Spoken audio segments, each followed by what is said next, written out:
Hello, hello. Welcome in. If you are here live, hashtag live. If you're here on the replay, hashtag replay. Let's go.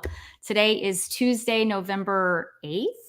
Wow. Thanksgiving's around the corner if you're here in the States, and the holidays are upon us. And I'm here live with my friend talking about just calming the chaos. That's the name of her podcast, and talking about money and all the things, being a mom.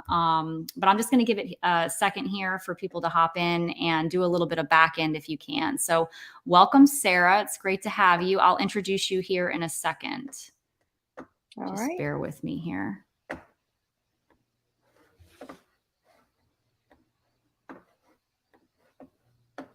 Just not having an assistant, you know, you gotta kind of have to do things on the back end sometimes.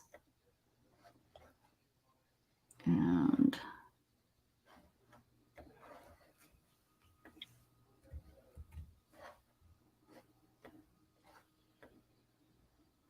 there's only a few there. Nope. Okay, here we are. All right, I see you again. I just tagged a few of the people that said that they were going to be hopping on today. And hopefully you can make it live. If you're not here live and you watch this later in the future, please hashtag replay and ask all the questions in the chat. If you have any questions at all, if you want to know more about any of the content that we're sharing today. But today I'm going to do a little interview with my good friend, my now good friend, Sarah Young. She is the host of Calming the Chaos podcast. And I just recently was on an interview on her show, which was awesome. I actually listened to it on my run yesterday. I started it the day before, and then I had to, life happened. And then I had to pick it back up yesterday on my run, and it made me run faster. Just wanted to let you know that it was just juicy, and it was great to hear. So it's like an outer body experience whenever I interview on a podcast. Like when you're in the conversation, it's kind of like, I don't know how to explain it. You're in the conversation, but when then you hear it later, it's from a different perspective. Does that make sense? So I always love listening to any show that I've been on, because it's almost like, oh, I forgot I said that. Or, like I almost learned something new, because I don't know if I'm oblivious when I'm talking. I'm not really sure. But anyways, welcome to the Financial Fixer Community Live training. I guess we're doing a bit of a training and a guest interview today. And this is my guest, Sarah Young. And if you want to go ahead and take it away, Sarah, just tell us a little bit about you, where you're from, maybe a little bit about who and how you serve at the home and in your community or with your people that you help. I want to know more. All right. Well, thanks for having me, Amanda. I'm, like she said, I'm Sarah Young, and I'm from Southern Virginia. Most people can hear that in my voice pretty quickly. I am a wife, a mom of two, and the short version of my journey is, I've always kind of struggled listening to my voice. I've kind of fought against what I've had kind of in my head, and really tried to follow society's norms. And watching my kids go through that and watching my kids struggle some in school just kind of led me to the realization that homeschooling was a better option for us. And just kind of, I've learned a lot in the last 2 years about homeschooling, how to follow my gut, really how to lean into that little voice that we have, and let go of a lot of the stuff that keeps us chaotic and on that roller coaster, and let go of a lot of that. And we kind of journeyed into the world of unschooling. And so here I am now, a mom, a wife, I guess a coach is what I'm calling myself now. And I'm just kind of loving life. I have a podcast. I absolutely love it. That is my quote unquote baby. It means the world to me. I love getting out there and talking to other people and hearing from other people on it. My guest interviews that I do every week are so fun. Like the one with you, it's just so fun to connect with other people and really to take other mamas' stories and share them with people. My podcast is it's for moms. I mean, that's just kind of the audience I gear towards as moms in general. Being a mom, that's just kind of who I relate to. And I love getting on there. I share once a week as a solo episode and once a week as a guest episode.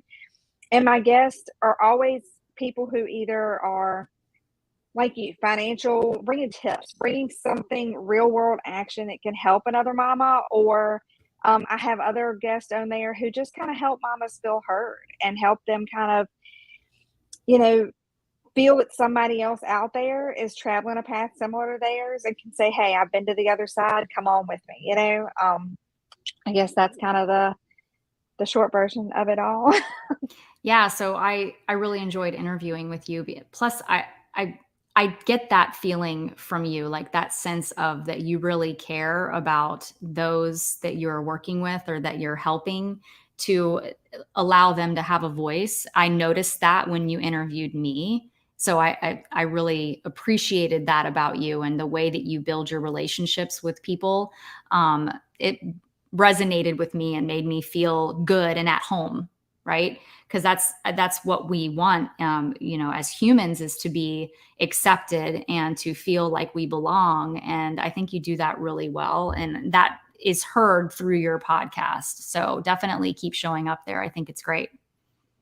Well, I appreciate it. And I think that's kind of one of the things that I resonated with you is that, for when I coach homeschool moms, it's not about, hey, here's my system, here's what worked for me, let's do it to you.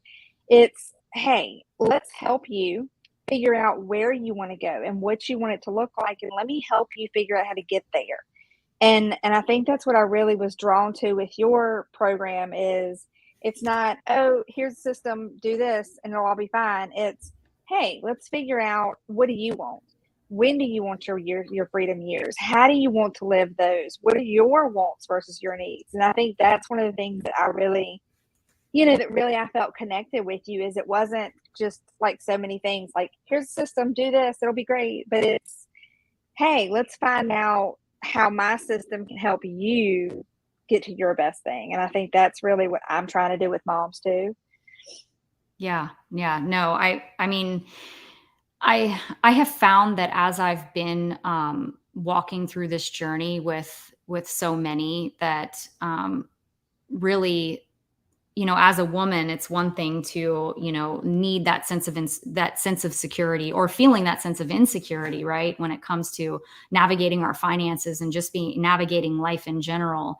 But I feel like moms, and especially single moms, have seemed to have gravitated a little bit more to me, probably because when I was in most of my financial trauma, that was in the, as a single mom. That's what I was when all that went down.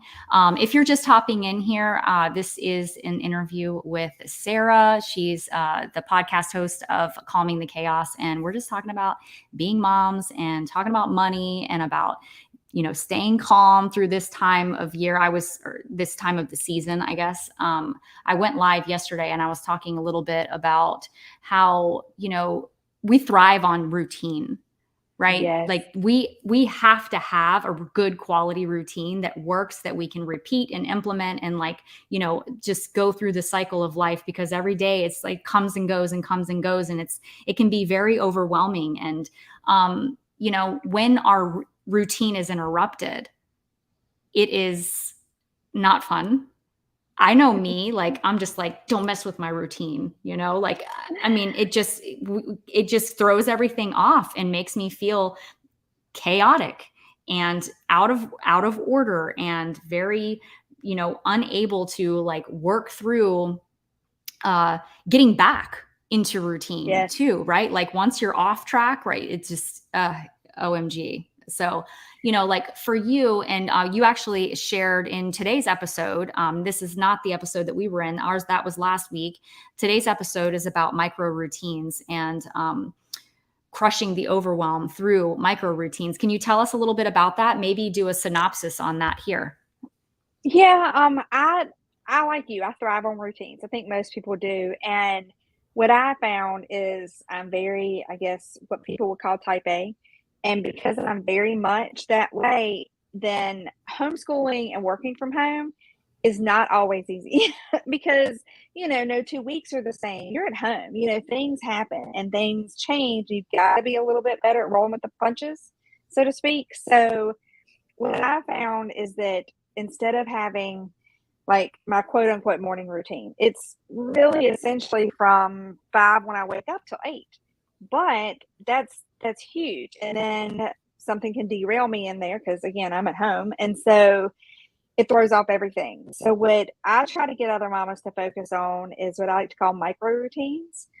And you can have your whole morning routine take 3 hours, but instead, if you can break that down into little micro routines, then when things throw you off track, then they don't throw the whole day off track. For instance, with my micro routine, when I get up, get dressed, wash my face and all that, then, the first part of my day, that takes about 15, 20 minutes. And then I'm ready to move on. And the next part of my day is when I'm straightening up the house, unloading the dishwasher, that little part of my routine.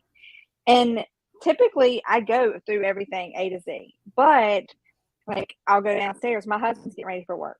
And so when I run into him and he's like, oh, by the way, I didn't submit this paper. Can you help me with this? Can we do this? It doesn't derail my whole morning. It's just like, okay, I finished this section of the routine. Now I'll take a break and do this with him. And then I go back to my next micro routine. And I don't feel like, oh, I got to start all over again tomorrow. My routine's wrecked. I've got to start from square one, so to speak. And so I think especially when you're a mama at home during the day, whether you're working or homeschooling or just working from home, just in the home, then when we lay it out in these big routines like we tend to do, then it's easy to not feel like, everybody tells you, track it, track it, track it. So you can know when you're having success. Well, then you don't ever feel super successful about it because it's like, it messed up, so I've got to start again. It messed up, so I've got to start again. And so that's why if we break it down to these micro routines, then it's like, okay, well, I was 5 minutes later than usual starting this part of the routine, but that doesn't matter because I still got the routine done. And so I can still track it as a successful day, Yeah. So I think that's kind of what the overall flow of what the podcast was about. Because I feel like, and I was guilty of it at one point, making these big, this is my morning routine, or this is our homeschool routine, or this is my evening routine. And then it gets so big and overwhelming and so many things derail us. Our attention span, we're like, hey, there's kids, there's this, Yeah. And so by breaking it down into little micro chunks, it makes it so much easier, I think, for us to feel that success and to be able to kind of ride on that to go, to build on it. Yeah, no, I really love that. And another thing, you and I both, we wake up early. So I know we've chatted early in the morning. So that's the other thing that I know for me, that if I miss waking up at 5, like actually the last couple of days I've woke up, I know it's the time change helps with that too, but I've woken up like not long after 4, right? Because I got 4:30 this morning. I got some things to do. Okay. And what I know is that if I have undistracted time, if it's just 90 minutes even, that I can get more done in that 90-minute time frame than I may be able to get done all day. And that's because when the world wakes up, or if your cadence or your, circadian rhythm is different, that's fine and understandable, but you have to be able to have that focused time to whatever it is that you want to accomplish to get done. And like you said, time blocking is that you reminded me of time blocking a little bit in here is like, if you don't finish that task within that time frame, but at least you can track the fact that you were doing part of that routine or part of that action within that time block. That's really important too. And another thing that I thought of while you were talking was that I do a done list. I don't like to-do lists because we know what can happen to-do lists, right? And I really like to focus, because sometimes even though you've been thrown off from like a task that maybe you were, intending on doing and that didn't get done today, there's probably 5 to 10 things that you did do that got done that needed to get done too. You just didn't think of putting it on the to-do list anyways. Or, I mean, I know that happens to me but if you focus on the to-do list and you see how many things on that to-do list you didn't do, that's discouraging, right? Which causes us to lose momentum, and not Yeah. want to keep going. When I fill out the done list, like what I'll do, actually, I have it right here. So I put do, like just do. And it's either something that I'm getting ready to do or that I have done and I check it off. And at the end of the day, I change it to done, right? So if you look at these two things, like do, and then I have something under there, record new welcome vid, which I actually haven't done that. but I did record another video. So this is a perfect example of like, there was something else that took priority over that one thing. Yeah. So does that make sense? Like you have like a foundation, which of course is a lot of what we teach, or I teach in the I don't know, what do I do? The Budget Boss Bootcamp. And it's really just about acknowledging that you have done something, because if we sit there and say, oh, that I had 3 main things on my to-do list and I only got 1 done today, that doesn't feel very good. That's, Right. very discouraging and doesn't make you feel good. But it's like, what about all the 10 things that I did do? I called so-and-so. I had a conversation with this person. I had a tough conversation. I actually recorded a podcast today. That wasn't even on my to-do list, right? So there's other things that, I mean, it's just kind of unfair. The whole to-do list thing is just kind of unfair. Those are my thoughts. Well, and that's one of the things that I really work on a lot with my moms is, getting rid of the should and just dropping that. Stop shoulding on yourself and just dropping that out of your vocabulary, and then really working on, reflecting. So we put it in when I help a lot of them set up their kind of schedule and everything. Then at the end of the week, end of the month, and end of the quarter, we sit down and reflect, because like, kind of like the to-do list idea. Like if I sit down and I say to you, well, what have you gotten done this week? Or what's going well this week? Most of us, the natural inclination is, oh, nothing. I mean, nothing. And then, but if you start pushing them, and it's a little like process, a little pyramid process, I kind of walk them through until they get good at it. But all right, well, what's going wrong? What do we need to change for next week? But as you kind of step through it, and then you can find those 5 things that you have actually accomplished that have gone well, that you can check off on your goals list or whatever it is, and kind of try to reframe it so that we are getting more in the habit of looking for those ways to say, hey, I did that, instead of our natural inclination of looking for those ways to go, oh, I got nothing done. I mean, we've all heard it as moms. We run, end of the day, you drop in the bed, you're exhausted, and you're like, my to-do list is so long. I didn't get anything done. And you're like, but you did.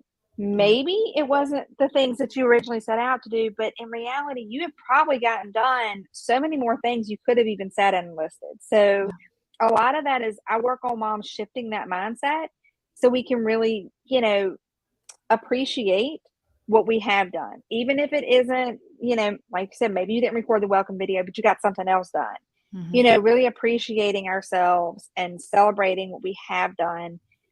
And kind of drop that negativity. That's so much of it is just trusting yourself and dropping that negativity, Yeah, it really helps too for me. And this is, I'm like big on this, is the whole pen to paper thing. To just have it on your person at all times, or available at all times, because I know the feeling that I get when I check a box, or the feeling that I get when I'm writing something down. It's that tangible stuff, right? Like it makes it more tangible. It makes it more real. It exists now because you wrote it down. So whenever I've done something, even if it wasn't on the list or whatever, but I have done something like, oh, I went live and I didn't plan on going live. That was a big feat, right? So I go live and then check it off. And so things like that, like it really helps to, I don't know, I guess motivate and hold the momentum like steady and keep going. So yeah, I really believe in writing things down. And that's the reason why I start in my program with writing things down, so that it actually makes it real for you. Because you just said something a minute ago about how when you say, what have you done today? Right. You're talking to your moms and they're like, I don't know, nothing. That's because they've done a million things, but they haven't taken Right. credit for it yet. They haven't Yep. taken credit for it yet because they haven't acknowledged it. Right. And a way to do And that is to that's a simply write big it part of down. that. Yeah. Yeah, I mean, Yeah. that's a big part of that is as women, we are so used to doing for everybody else and taking care of everything else. And, I mean, who's the first one that forgets to eat? The mom. Who's the first one that forgets to go buy herself the new pair of socks or the new whatever? I mean, it's the mom, and it's that woman side of us that we just are nurturers. Yeah. And so I really try to not diminish that at all, but try to help moms understand that you can nurture, but that and I think I've even heard you say it, it's such a popular saying nowadays, you can't pour from an empty cup. Yeah. And so, to really take the time to find ways to fill your cup. And, for me, maybe that's a massage, or maybe that's a walk with the dog, or reading for 5 minutes. But for you, maybe that's, coffee with a friend or whatever. And like I said, I mean, that goes back to the same thing as one of the things that I really was drawn to with your program, which, I mean, it was just kind of funny that I found you when I was looking for a podcast guest. And then, it just so happened the timing of your budget boot camp was coming up. And I was like, oh, I really like to kind of have a good sense of who I'm bringing on there. So, and I was super great with budgeting. And as the story goes, we started bringing in more income. And then I got really bad with, okay, the bills are paid, just spend. And not really watching the rest of that. And so I was like, well, this is a perfect time for me to get a good hold on things again.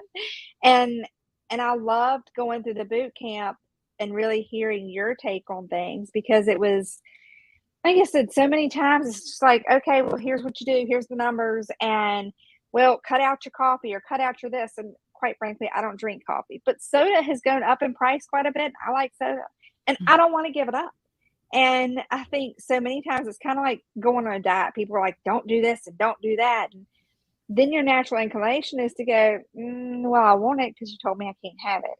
And so I really liked that approach of, not you can't have these things, but let's figure out what's important to you and what's on the bottom of your importance list. And that's where we start cutting. It's not like, oh, let's cut what's frivolous to me because it's frivolous, but let's find that for you. And I think that really resonated a whole lot with me. Yeah. It's all about prioritizing, right? Yeah. Yeah. So, I had a thought in my mind. What was it about? Oh my gosh. I lost it. Because I was like My so kids say into I what do you that were to them all the saying. time. They're like, you didn't stop long enough for me to say what I was going to say. No, that's okay. No, I was just so into what you were saying. And there was a saying that I don't think this is what it was. It was something else. However, there was something that I said on someone else's podcast. I think it was earlier last week. And it was about how can we add, I said something like, how can you add more, right? How can you add more to your space if you're already full? And Right. that's what we're trying to do, is we're trying to add. And we're like, oh, I don't have time for that. I don't have time for that. I wish I had time for that. And the problem is that you're full with things that, and this is kind of pivoting a little bit, things that aren't really that important, right? That aren't, really getting you to your goals or serving you, such as clutter and things like that. We were talking about decluttering, I believe. And this kind of leads me into the whole side of things with, the Budget Boss Bootcamp and what we do in there. And it's a lot of decluttering, right? Yes. It's a lot of that, when it comes to our money, because, when our space is too full and we have no room to add the things that we desire, that's not good. But when we have, our finances are just kind of all over the place and messy, kind of like a messy desk, and we don't know where to look, and nothing's in order, or it's not in proper order, then it's cluttered. And so it adds so much overwhelm. It makes us feel, like we just want to lay down and take a nap. I know that's how I feel when I'm feeling overwhelmed with stuff. It's just too much. So let's not do it. Let's just forget about it. you know? Well, and that kinda I guess another thing that kind of an aha moment when we were going through the program was, I have been telling people for the last year, if I say yes to something, I'm saying no to something else. Yeah. And I was using it in the sense of our time and our scheduling and how we prioritize life. But then you said something similar to that about I was like, oh, okay. I mean, it just kinda it clicked in a different way because, I tell moms all the time, I'm like, even if it is just coffee with Susie down the street, if you're saying yes to that, you're saying no to whatever else you were gonna do in that time. And so it's not that you always have to say no to the coffee or, no to whatever else, but we've got to be intentional when we are making decisions. And, like you mentioned the holidays, and that is we all get caught up in, especially when you have kids in school, the holiday parties and the holiday events and all the stuff and everything. And we're getting ready to roll into, you know, all of that chaos and just kind of helping moms remember to stop and take a breath and go, okay, I know that this is expected of me, but is this something I truly want to say yes to? Is this the best use of that time for our family? Because kids have meltdowns and everybody's exhausted and then you're barking at each other because you just get on this roller coaster of go, go, go. And it gets so crazy and so busy. Or, like you mentioned on, I think on your live the other day about, or maybe it was a post, I forget, but about, how we go into this spending thing of, well, I'm trying to kind of show my love with money in a sense. And I think it's the same thing with our time. You've got to remember your money, your time, your everything is very precious and it's very limited. And so you've got to remember, all right, what do I want to spend this in? I've got to be intentional. And that's not saying if I can go buy my kid an iPad if that's what, is aligned with everything. But that's saying, let me be intentional and not go and buy for everybody that I've ever met just because I want to look good with it and get myself then that I'm just creating more chaos and more overwhelm and more frustration. And we do it with our time, we do it with our money, and I think in general, we just do it. And I think that's what people like you and I are just trying to kind of get out there and help people put your hand out and kind of say, hey, I know how hard it is to get off that roller coaster. Let me take your hand and help you step out of the chaos and step out of the overwhelm and find that way to kind of be calmer with it. Yeah. No, you're actually, kind of reminding me too, like, and I didn't think that it was going to go there, but last week I had a health scare. I'm still not out of the woods yet, but there's something going on with me personally. I didn't think I was going to mention this. This wasn't the plan, but the reason I'm mentioning it is because this past year I had a ton of stress, family stress with, things. I'm the care manager for my grandparents. And that was an unexpected thing that I took on in my life. And I found myself not setting boundaries and saying yes to more things than I should have due to whatever it is, that feeling of guilt or that feeling of needing to be needed. And us moms, just as moms in general, we tend to do that and we go way over the top, so like, let's kind of align this a little bit with Christmas, that all we're doing is in a lot of cases adding to our stress levels. Yep. And over time, when we do that over and over again for so long, it turns into disease. I know I'm going deep here, but I have to, because that's what can happen, whether it's autoimmune disorders and, or the C word or like anything that, disease breeds from number one, not eating right and not being properly nourished, or working out or whatever. But really I'm referring more so to stress. Well, and I have Crohn's. I've had Crohn's autoimmune since I was 5. So like 30 some years now. That's unfair to years, say that stress caused that. That's a little bit different, but it wasn't.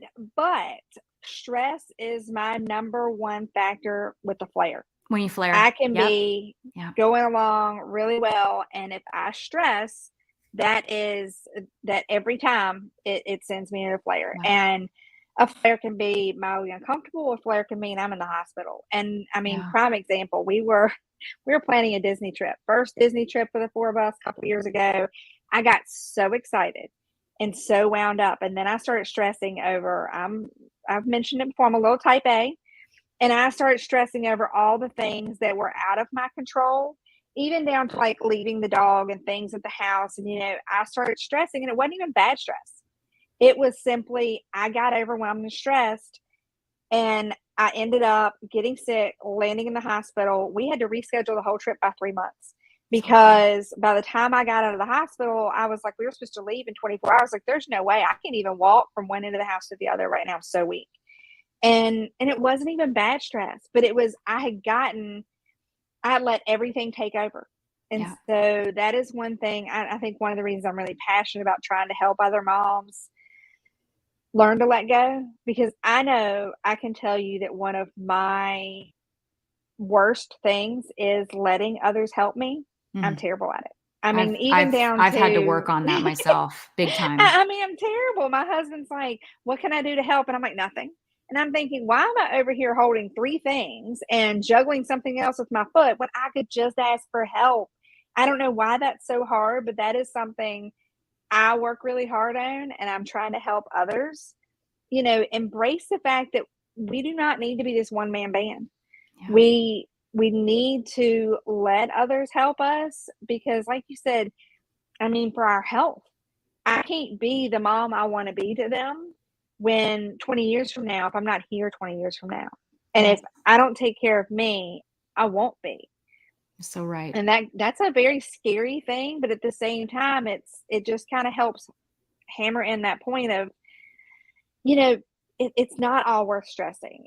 I think the saying years ago was like, don't sweat the small stuff. And it's not. You've really got to put things into perspective. And I know this kind of derailed a little bit from It's where we okay. were going, but I mean, it's just, it is so huge to be able to let others help and not take on all of that, because you're right, stress just eats us up. There's no good health aspect that comes from it. None. No doubt. No doubt. And I know we're talking about a lot about like boundaries and doing too much, but truthfully, this is really aligned with money stress. And I know years back, before I started really paying attention to my money, I was not having the conversation and I wasn't willing to ask for help. And that's the reason why I do what I do today. So with in alignment with that, tell me what your number one aha moment was, when, just pick one that comes off the top of your head, because you had several, but what was your number one aha moment when you were in the boot camp with any of the tasks that we did and the exercises?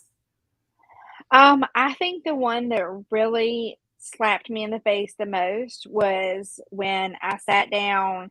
A lot of my expenses I was aware of, but I am very guilty of, I have, a little kind of emergency checking account, and I have my regular checking account, and I have an older one because it's tied to where our mortgage is. So I have my money in too many places. And so I was aware of my bills really well. But when I started actually writing down, I think it was when we actually did the 30 days, and I wrote down everything and I added up and I looked at that and I almost got sick going, oh my gosh, I spent how much on Amazon and how much in food? And those were the two big ones for me, because I mean, we don't go out and do what we do, go out to eat. We do. We are eaters in my house.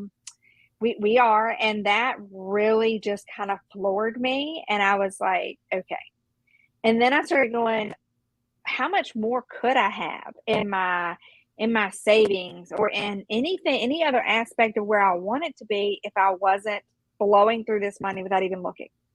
Yeah. And that's when I was like, okay, I've got to get really in tune with this, and I've got to really buckle down and follow the system. And I think I kind of started to derail a little bit when we started talking about the budget, and then you were like, okay, what is it that's important to you? And I'm like, okay, I'm not giving up anything. I'm just looking at my priorities. And that was the big thing for me. I mean, I knew I needed to get it under control, but when we did that list everything for 30 days and I had gathered it from this account and that account and put it, I was like, oh, sweet goodness. That's not good. Yeah, but it really was a big win, right? Like, because it just, Yes. yeah, because it just opened your eyes up to, how the importance of the consistent tracking and looking at it, right? So like, Yes. it just was information that you weren't totally aware of. And then suddenly Right. you're like, okay, and then this big awareness, like pinch, and it kind of hurts a little bit. But then now you're like, okay, now I kind of know, I get like that shot in the arm. I know what's going on, and I can start doing this more regularly and consistently and asking for help where, somebody like me would come in, or the husband, if you want to ask him for looking at the finances too. So, I mean, now it's just like you've kind of opened up those doors of opportunity. So I really love to hear Yeah. that. And I know we tried to keep this to 30 minutes. So before I break away from this, Budget Boss Bootcamp starts on Monday of next week on the 14th at 1 Eastern. If you want to, you can even ask Sarah a little bit more about it if you want to know more details, but certainly drop a fire emoji in here if you're interested in the Budget Boss Bootcamp. But I will also leave a link, and that's linked everywhere, all over, wherever you can find me. So if you really want to know, you'll find it. But anyways, I hope to see you there. And thank you so much, Sarah, for being here and for being a stellar student in the boot camp. You really rocked it. I'm so proud of you. Well, I appreciate that. And thank you so much for having me. And I will say, I'm not super competitive in a lot of areas. Like, we'll go axe throwing and I could care less if I come in last or whatever. But the whole getting points thing, I guess it's one of those things where I'm like, oh, I don't have time for this. Oh, but I got to. I want my points. And so Yes. Yeah. the whole Gamifying it was so making fun, it into wasn't a it? game was, yes, because I'm like, I oh, I loved it. want to be on the leaderboard. What did you think of the wheel on the last day? Like, that was so fun for me. Like, just doing, I don't know, like, just, I felt like a show, like a game show host. Yes, it brought, I mean, like, I had the win either way.